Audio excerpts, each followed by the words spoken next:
Sukabumi, Magelang, Pahang Malaysia, Cirebon, Bali, Bandung, Mataram, Ciamis, dan semua teman-teman yang ada di seluruh dunia. Halo Rebahaners, dimanapun kalian berada, bagaimana kabarnya? Sehat? Gimana? Beras di rumah kalian masih aman?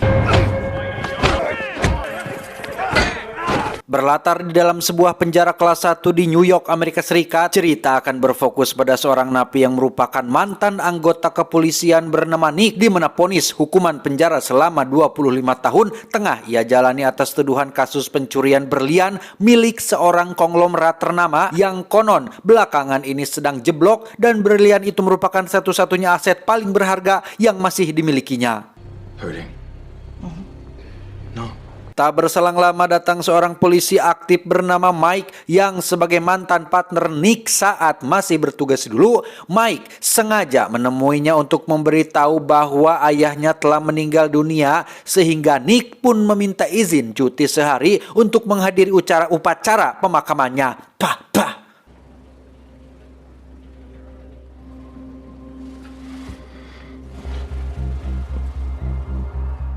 Di pemakaman itu terlihat juga kehadiran seorang gadis bernama Angie, yang mana dia merupakan pacar dari adik kandung Nick sendiri yang bernama Joey. Ini orangnya. Namun alih-alih merasa senang, yang ada Joey justru memperlihatkan gestur kekesalan terhadap Nick dan tiba-tiba meluapkannya dengan penuh emosi.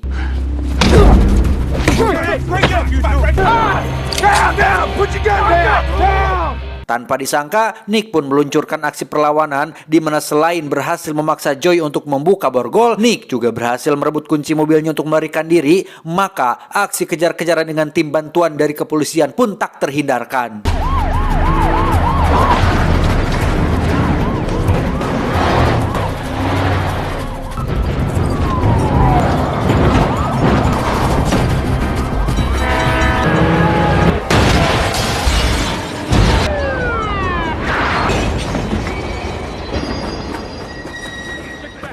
Sebuah insiden serius sempat dialami Nick, namun untungnya ia masih bisa selamat. Bahkan dari situ justru ia mendapat kesempatan yang lebih menyulitkan kepolisian, sehingga mereka terpaksa menghentikan pengejarannya. Setelah selama 1 bulan bersembunyi, Nick kembali terlihat berada di lobi sebuah hotel sedang melakukan check-in menggunakan nama samarannya yaitu Joe Walker, di mana setelah diantarkan oleh seorang patua pelayan hotel yang kita sebut saja Samsudin, Walker pun sampai di kamar nomor 2105 yang berada di lantai 21 dari gedung hotel tersebut.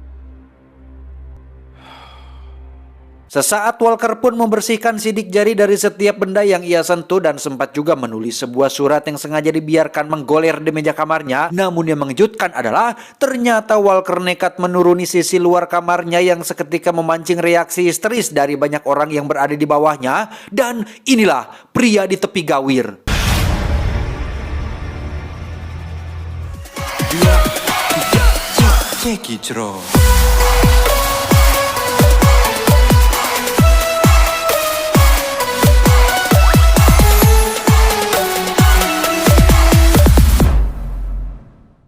Kepolisian setempat langsung merespon aksi ini dengan mengirim tim evakuasi. Mereka yakin jika Walker akan bundir dengan melompat dari ketinggian, hingga ketika seorang petugas bernama Jack mencoba membujuk Walker agar berhenti bercanda, Walker justru mengancam akan melakukannya jika tidak segera difasilitasi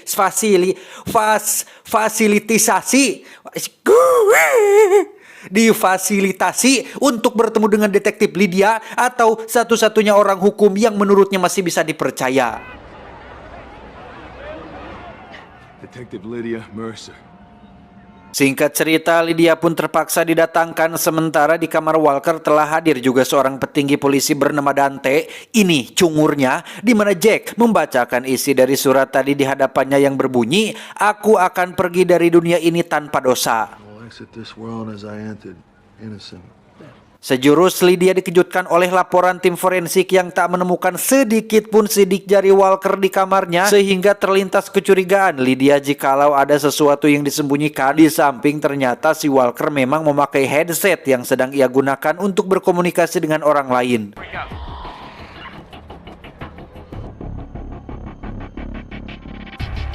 Usut punya usut, rupanya Walker sedang menjalankan sebuah misi bersama Joey dan Angie untuk memastikan bahwa berlian yang tadi disebut di awal sebenarnya masih berada di dalam berangkas utama kantor milik si konglomerat yang bernama David. Ini babatoknya, di mana gedung kantor tersebut terletak persis di seberang hotel tempat Walker berada, sedangkan aksi Walker sekarang adalah semata-mata untuk mengalihkan perhatian semua orang berikut kepolisian dari apa yang saat ini Joey dan Angie sedang lakukan. Di saat semua mata tertuju kepada Walker yang sudah mengambil ancang-ancang untuk segera melompat, ternyata di situ pula Joey dan Angie berhasil meledakkan atap beton gedung kantornya sehingga mereka pun mulai bisa merangsek masuk melewati saluran ventilasi. Di sisi lain, Lydia berusaha menenangkan Walker dengan memberinya sebatang rokok. Selain memang tujuan utama Lydia adalah untuk mendapatkan sidik jari demi mengungkap siapa Walker yang sebenarnya, hingga sebuah helikopter media datang dan hembusannya hampir membuat Walker tikus sewat jatuh dari sana. Beralih kepada Mike yang baru saja mendapat informasi tentang lokasi bekas persembunyian Nick, tepatnya di sebuah rumah kontainer di mana terdapat berkas penting milik seorang perwira polisi bernama Joe Walker, termasuk berkas tentang si Mike itu sendiri yang entah kenapa Mike langsung membakar semuanya. I'm on my way. Di saat yang sama, hasil pemeriksaan sidik jari dari tim forensik pun ditetapkan, di mana kali ini giliran Dante lah yang terheran-heran sebab ternyata pria meresahkan yang mengaku Joe Walker itu tak lain adalah Nick, atau seorang mantan polisi yang sejak kejadian di pemakaman itu masih berstatus sebagai DPO. Yeah, now see this is Detective Marcus over at the Roosevelt Hotel. Begitu pula halnya dengan Jack dan Lydia, mereka tak habis pikir jika yang sedang dihadapi saat ini adalah seorang buronan atas kasus besar yang setelah Lydia teliti, ternyata tuntutan Nick hanya satu, yakni ingin agar semua orang tahu jikalau dirinya tak bersalah. Maka sambil meneriakan tuntutannya, Nick pun memburaungkan pecahan uang kertas yang spontan membuat semua orang di sana pahibut memulungnya.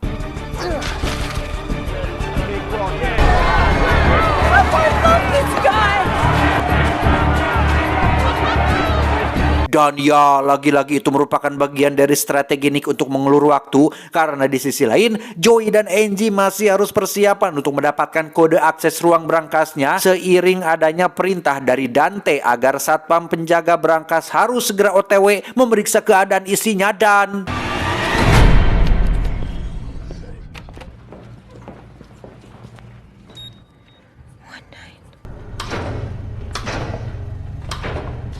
sejauh ini kondisi berangkas masih terpantau aman dan terkendali, sehingga satpam dan ketika polisi yang mengawalnya pun langsung balik kanan tanpa mereka sadari bahwa aksi sabotase yang sesungguhnya justru baru akan Joey dan Angie lakukan dimulai dari sini.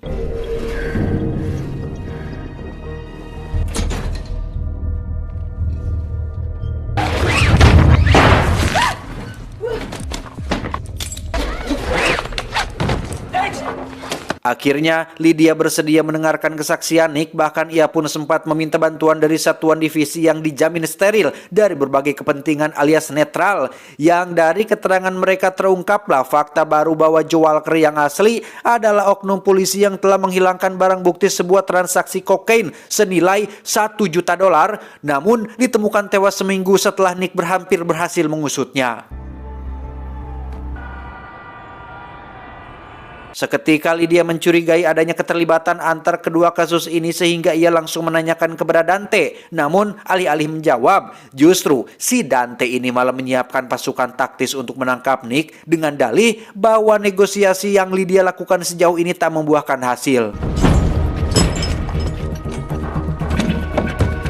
Sebagai orang yang paham prosedur, Lydia lekas pergi menghampiri Nick karena selagi masih bersama negosiator, maka dipastikan Nick akan aman, dan akhirnya Lydia pun diberitahu soal misi yang sedang Joey dan Angie lakukan. Namun sayangnya, si tangkurak David ini sudah tak lagi menyimpan berliannya dalam berangkas utama tersebut.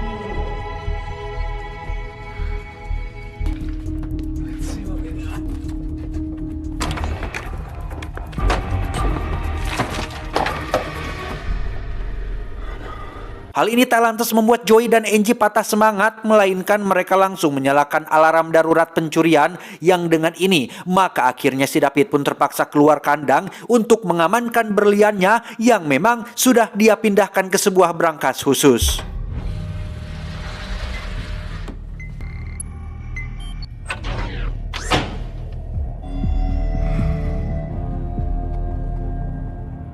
Di saat bersamaan, Lydia mendapat telepon dari kepala divisi netral tadi, di mana mereka sempat merilis 3 nama oknum polisi yang terlibat dalam konspirasi jahat yang David lakukan. Mereka tak lain adalah Joe Walker, Dante, termasuk Mike, yang saat itu tiba-tiba memaksa ingin mengobrol dengan Nick secara langsung.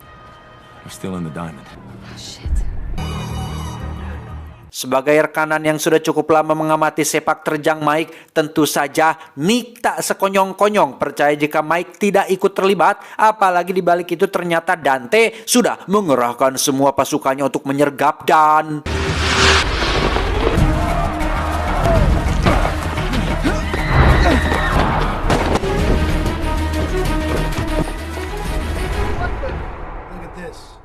Kembali kepada David yang sepulang dari ruang brankas tadi langsung pergi ke ruang pribadinya, akan tetapi rupanya Joey dan Angie sudah menunggu di sana dan dengan mudah saja mereka memborgol David setelah berhasil mendapatkan berliannya. Don't move! Don't you move! Back up. Haven't you killed? It's good seeing you, Dave. Di sisi lain, Nick masih berjibaku menghindari kejaran pasukan utusan Dante dan setelah sempat bertemu Samsudin yang memberikan jaket berisi berlian yang baru saja Joey titipkan, Nick pun sampai di atap gedung meski pada akhirnya ia harus menghentikan pelarian di balik todongan senjata pasukan tersebut. Dengan jumawa, Dante memerintahkan pasukannya untuk mengamankan Lydia karena dianggap bersekongkol dengan Nick, sedangkan kondisi Joey saat itu sudah berbalik menjadi tawanan David, di mana hal itu cukup membuat Nick terpojok dan terpaksa menyerahkan lagi berliannya, karena jika tidak, maka David mengancam akan melemparkan Joey ke dasar gedung. Situasi itu dimanfaatkan Dante untuk mendesak Nick agar segera melanjutkan rencana bundirnya atau ia sendiri yang akan mendorong jatuh Joey. Tapi tiba-tiba...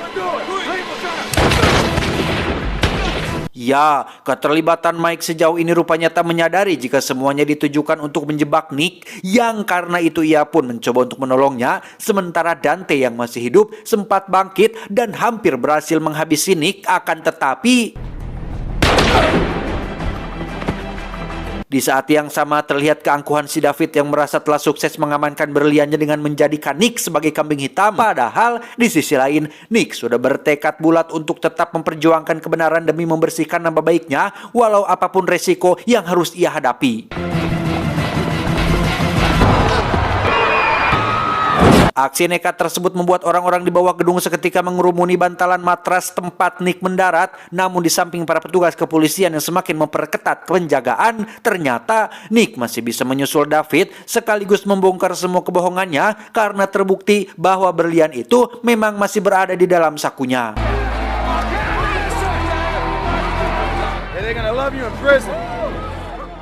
Setelah Nick dibebaskan dari jeratan hukum, maka ditemuinya Samsudin di sebuah bar di mana ternyata beliau tidak lain dan tidak bukan adalah ayahnya sendiri demi membantu sang anak sampai harus memalsukan kematiannya hingga menjadi seorang pelayan hotel. Bahkan termasuk aksi Joey di pemakaman tadi pun sebenarnya adalah semata-mata untuk memberi kesempatan Nick agar bisa kabur.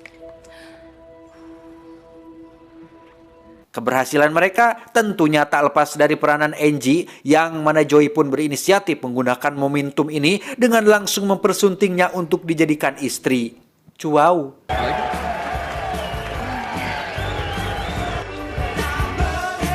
Tamat ending yang cukup mencuaukan.